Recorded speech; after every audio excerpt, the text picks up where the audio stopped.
नमस्कार दोस्तों। आज मेरे यूट्यूब चैनल में आप सबको स्वागत है।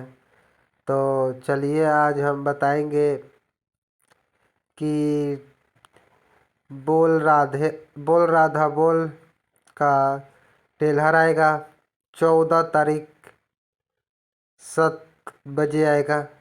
14 तारीख को 7 बजे आएगा।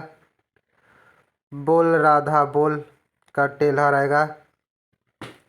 और हम और बताते हैं आप लोगों के कि बहुत काफ़ी सारे भी एक्टिंग किए हैं। खेसारी लाल यादव बहुत ज़्यादा एक्टिंग किए हैं बांसुरी के साथ।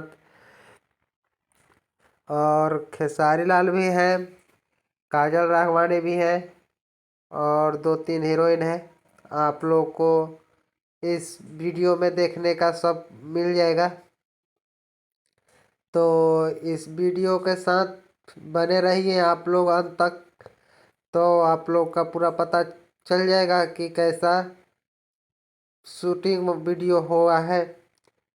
तो चलिए अब हम बताएंगे कि आप लोग ये जो टेलर आएगा उसको इतना प्यार दीजिए आप लोग की ट्रेंडिंग नंबर 1 में चलाए, कि काफ़ी सारा प्यार दीजिए इस वीडियो को।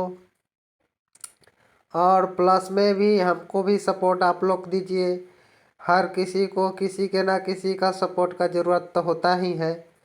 जैसे मान लो यूट्यूबर है तो पब्लिक का भी सपोर्ट तो चाहिए। जय हिंद, जय भोजपुरी।